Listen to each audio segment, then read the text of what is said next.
horrible. The future looks bleak. Remember our childhood to get us through the week. We're getting re-enthused. Back to the past and the things we used. We all know that our pasts were great, escaping the things that today we hate.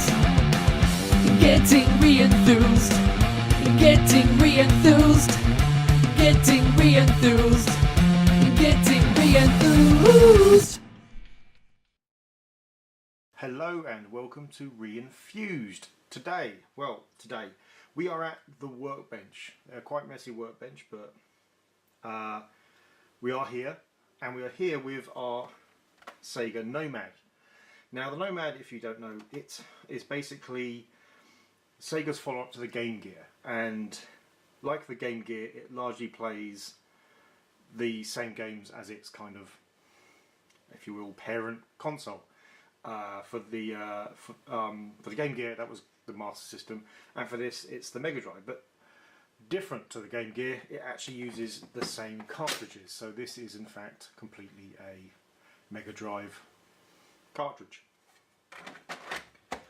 Well, in this case, Genesis. So why are we here? Well, our poor Nomad is not well. I will show you by turning it on, and you should be able to see, if I can get this lined up, there we are. You should be able to see it has a bit of an issue with the screen. Now this is a fairly common issue actually with the Nomad. It's basically not a very good screen to begin with. I mean, for the time, actually, for the time it wasn't a particularly great screen, but it was cheap, I think is probably the best way of putting that. So what we're going to do is we are going to replace it with a different screen, a more modern one that has slightly better characteristics. So what we have is this screen. Now I purchased this screen from dx.com. I will put the link to it below. There will be other, I mean there are other screens that will work, but this is certainly one which I'm sure is going to, mainly because I found it on another website. So there's that. So you can see this screen. Now this screen is going to require some work before we can use it. Not a huge amount of work, and actually some of it is completely optional, but it will certainly improve the experience. Now it has this little panel here, and that panel is supposed to connect to this cable here. Now if we look at the colouring of the wires, we can see red is obviously live, in this case 12 volts, black is ground, and then we have white and yellow, which are basically screen 1 and 2, I believe. Yeah, I believe that's screen 1 and 2, but certainly yellow is video, and that's all we care about. Now we can't use this obviously. Oh well, we can use it as an external screen, and I have already tested it as an external screen, but we want it inside. We want this to be a solution. So what we're going to be doing is removing this, the connector, so we can use the pins underneath. Again, you don't have to do that. You can solder onto the back, or create a lead or solder onto there, whatever you want to do. But we also don't want to use 12 volts. We want to use the 5 volts coming from inside the Nomad. And the benefit, we can get 12 volts on the Nomad. There is a way of doing it, but if we do that, we're going to use up more power. Doing it this way means the battery life will actually improve in the Nomad slightly. So the way we need to do that is we need to basically bypass this chip right here. Let's see if I can get closer without breaking the screen. So, are you focused? Oh, where are we? I'm lost. Right there. So, this tiny chip here. This is basically a buck converter, and that takes the 12 volts and knocks it down to a more friendly 5. Now, we already want 5, so we don't need that. So what we're going to do is we're going to look up the chip, and if we get a magnifying glass in there, oh, this is going to work perfectly. So we can put the magnifying glass against it, and we can read the chip ID off of it. So we can see the chip ID there, you read that chip ID there, and if we look that up then we can see what the pins are. Now if we see where this little dot in the corner is over here, that signifies pin 1, so that pin over there is pin 1. So on this chip, pin 1 is voltage in, pin 2 is voltage out. So what we're going to do is we're going to remove the chip and then we're just going to bridge across from pin 1 to pin 2. By doing that, the 5 volts will be coming in from where the 12 volts used to, and it will go straight through, and that way we shouldn't have any issues with power, no issues with interference from the chip being there. Now again, you don't have to do that, but you will run the risk of drawing a bit too much power or having interference from that chip, because if that chip is taking 5 volts, converting it to 5 volts, you're not going to get a perfect output, and you're just going to have overheads in there. But you can ignore this, you can just do that, and that's certainly the easiest way of doing it. Right, now, the way I'm going to remove this is I'm going to use a heat gun just to play some heat across this whole thing. Now what I'll do first is I'll play a little bit of heat across the whole board just to warm the board up. It's to stop it from being shocked, so all of the components don't start cracking and things like that. Once I've done that, I will then aim more heat at that chip and then just use a Stanley knife just to flick it off the board. Should work well. We'll then be doing a similar thing to the edge connector, which should be even easier really. We could probably use our fingers to do that. So I'm not going to do that now because that would be really hard to record and do at the same time, and I don't need to because I've already done it. I brought a backup screen just in case I screwed it up. So we reach over here, remove this one, put that away before we break it, which is highly possible, and we can see here, right. So you can see what I've done here. I've wired the cables up onto where the connector used to be, and again, if we just get a magnified view, you will see that it looks like a huge blob of solder. It's not that big really, the magnifying glass is doing that, but that's bridging those first 2 contacts, so the power will pass straight through. Perfect. I have already tested this, by the way. I tested it without doing the mod and after doing the mod, and you do get interference if you leave the chip in there, and the interference is completely gone by doing this, so it has worked. The other thing I'll be worried about is you will almost certainly be seeing my bald spot quite a lot during this, as I have to lean over the table. I apologise for that. Don't be afraid, it's completely harmless. Just live with the bald spot really. It's the best way to be. Right, on with the mod.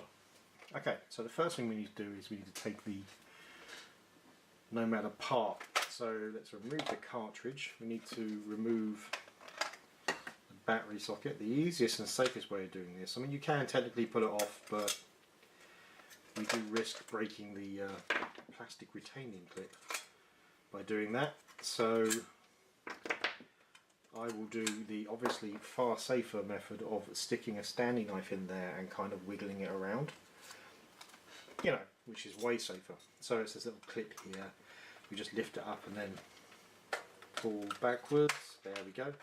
Off it comes. Right. So we can put that aside. Put the Stanley knife down before I dig some element of my body out. Right. Now, the tools we will need for this. So, 4 screws here. Standard, fairly small Phillips head screws. No problem. However, this one here is what we call a game bit. Now a game bit's kind of a weird inverted screw.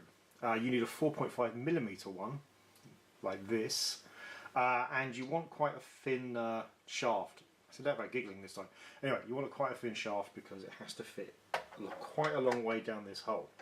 I got these from eBay from a shop, which is still selling them, and pretty good value actually, because it came also with the smaller one as well, which you need for some Nintendo stuff. So I'll put the link down in the bottom as well. So let's remove that one first.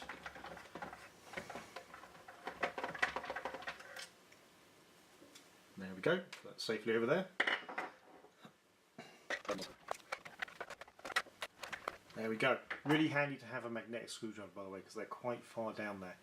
Also you can see the damage I did to the table when I forgot to put my heatproof mat down using the heat gun. Be careful, guys. Right, so this now just kind of, it lifts at the back and then kind of disconnects slightly at the front and eventually comes off. It's quite easy. There is this, which is the cartridge connector, which will just slide out of here. Obviously be careful with that, you do not want to break that. There we go, so now that can be put to one side. It's quite a nicely put together unit, to be fair. The screen is actually on the other side, so we will have to remove all of these tiny little screws here. Again, they're Phillips ones, but they're quite small, so you may have to use a smaller screwdriver. Three bits on there. I mean, you can see parts of it here. Basically, we're going to be removing, obviously, the screen. We're going to be removing the backlight, because we don't need that anymore, and that's a huge drain on power gone, so that's pretty good. And then what we'll do is, using the wires that we've put onto the screen here, we need to solder to 3 points. Now, they're quite easy solder points, they're not terribly hard, so that's not too bad. And then once that's done, we need to fit the screen nice, as central and straight as possible as we can get it, and then retain it somehow. Now, I think to begin with I'm going to be using hot glue just to glue the corners of the screen in place, but I think eventually I'll be 3D printing a kind of retaining plastic frame to go around it to hold it in, just because there are screw points there, so, and I've got a 3D printer, so I may as well do that. But no, if you haven't got a 3D printer, just hot gluing it is fine, as long as you don't make the hot glue too thick, because there's not a huge amount of space there. Other than that, of course, we also have to safely put the driver board somewhere, because that's this little bit here. We can't just lay it against that, because that's metal and that does have some contact points on the back, and we don't want to be grounding anything out. So we'll probably put some tape, electrical tape, across the back of here, just so that can sit there. And then we need to check on if it's going to touch anything on the other side. Hopefully not, but we may have to put some plastic or something in the way, which we'll find. So I think there is some like cardboard already inside it, I believe, so we can just use that. So that'd be cool. So yeah, so next we're kind of looking at these screws. So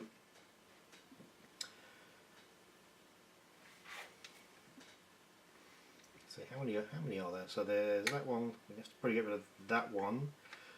I mean, we could take that out, but I believe we'll probably still have to remove that. So 3, 4, 5 and 6. So, oops, 7. 7 screws.